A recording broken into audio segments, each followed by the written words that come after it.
امام اعظم ابو حنیفہ رحمہ اللہ کو اللہ رب العزت نے بہت زبردست حافظہ عطا فرمایا تھا۔ آپ بڑے پیچیدہ مسائل کو 1 منٹ میں ان کی گتھیاں سلجھا دیا کرتے تھے۔ آپ کے بہت سے دلچسپ اور عجیب و غریب واقعات کتابوں میں درج ہیں۔ ایک شخص کا واقعہ لکھا ہوا ہے کہ اس وقت کے بادشاہ نے اس کے لیے سولی کا آرڈر جاری کیا اور ساتھ میں اسے یہ رعایت بھی دی کہ تو مغرب تک اگر چاہے تو میری سلطنت سے نکل جائے تو تیرا خون معاف ہے، نہیں تو تجھے مغرب کے بعد سولی پر چڑھا دیا جائے گا۔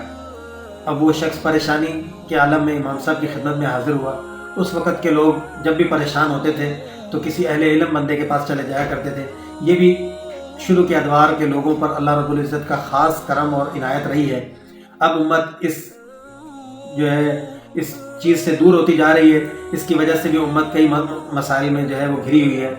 بہرحال وہ شخص امام صاحب کی خدمت میں آیا تو آ کر کہنے لگا کہ امام صاحب مجھے تو اب میرے لیے تو بڑا مسئلہ بن گیا ہے، اب آپ بتائیں کہ مغرب تک میرے پاس اتنے وسائل تو نہیں ہے کہ میں سلطنت کی سرحد تک پہنچ جاؤں۔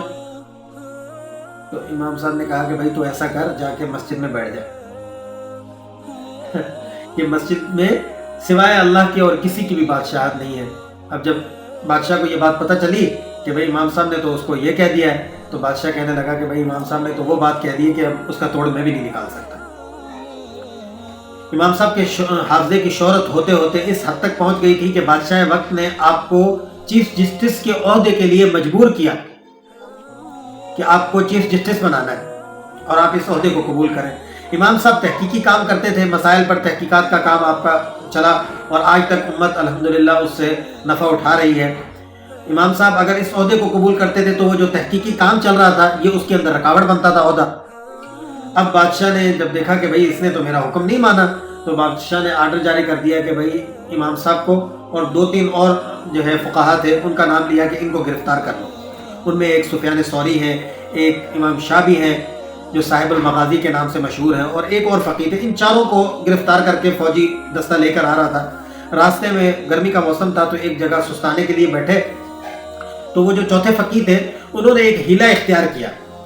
وہ کپڑے سمیٹ کر اس انداز میں اٹھے کہ وہ جو فوجی تھے، جو دوسرے دیکھنے والے تھے، انہوں نے سمجھا کہ قضاء حاجت کے لیے جا رہے ہیں، اور وہ اٹھے اور اٹھ کر وہ سامنے کوئی کھیت تھا اس میں داخل ہوئے اور وہاں سے آگے چلے گئے۔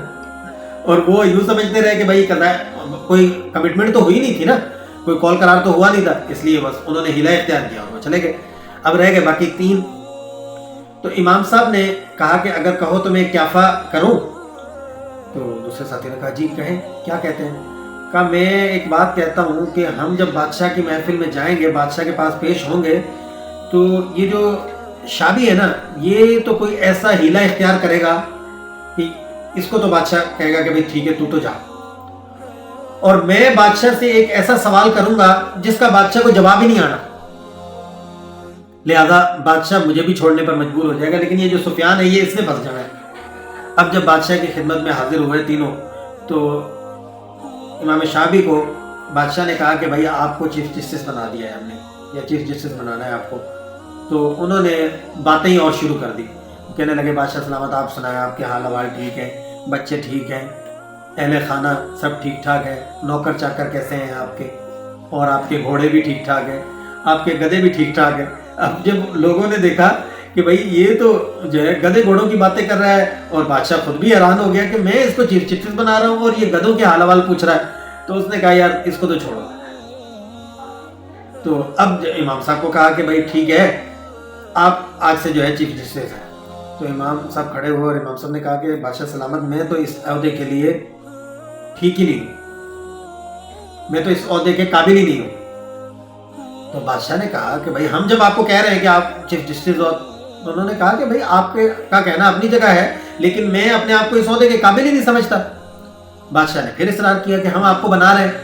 تو امام صاحب نے کہا دیکھو بھئی بادشاہ سلامت، میری بات کی 2 ہی جہتیں ہیں، یا تو میں اپنی بات میں سچا ہوں یا جھوٹا ہوں، یعنی جو میرا یہ کہنا ہے کہ میں اس عہدے کے قابل نہیں ہوں، یا تو میں اس بات میں سچ کہہ رہا ہوں یا جھوٹ کہہ رہا ہوں۔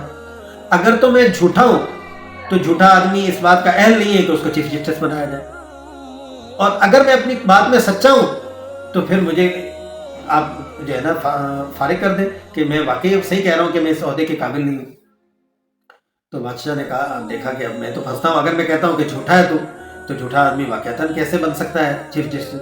اور اگر میں کہوں کہ آپ واقعی سچ کہہ رہے ہیں، اگر میں آپ کی بات کو مان لوں کہ آپ اس کے قابل نہیں ہو، تو پھر میں اپنی بات کا ہی انکار کر کے اور آپ پر اصرار کیسے کر سکتا ہوں؟ لہذا امام صاحب کی بھی جان چھوڑ گئی اور سفیان ثوری رحمۃ اللہ علیہ کو چیف جسٹس بنا دیا گیا۔ یہ بھی اللہ تعالیٰ نے آپ کو حافظہ ہی عطا فرمایا تھا، جو اتنا ایک حاضر جوابی اور برملا جو ہے ایسی گفتگو کرنا، یہ ایک صاحب علم اور صاحب عقل شخص کا ہی کمال ہے۔ بہرحال امام صاحب کے مخالفین اور حاسدین بھی بہت زیادہ تھے۔ ایک بات یاد رکھنا، جو شخص جتنا باکمال ہوگا نا، اس کے حاسدین اتنے ہی زیادہ ہوں گے۔ دنیا میں سب سے زیادہ کمال اور شرف اللہ رب العزت نے حضور صلی اللہ علیہ وسلم کو عطا فرمایا تھا، اور آپ صلی اللہ علیہ وسلم کے حاسدین بھی بہت زیادہ تھے۔ اسی وجہ سے تو سورہ فلق میں اللہ تعالیٰ نے کیا فرمایا؟ وَمِن شَرِّ حَاسِدٍ إِذَا حَسَدَ، کہ آپ اللہ کی پناہ مانگا کریں ہر حسد کرنے والے سے۔ دیکھو، اس لیے انسان کو چاہیے کہ اپنے کمالات میں اور اپنی اچھائیوں میں اضافہ کرتا رہے۔ حاسد حسد کرتے ہیں تو وہ کرتے رہے، وہ ان کا پیشہ ہے، ان کا فعل ہے، ہمارا اس سے کیا جائے۔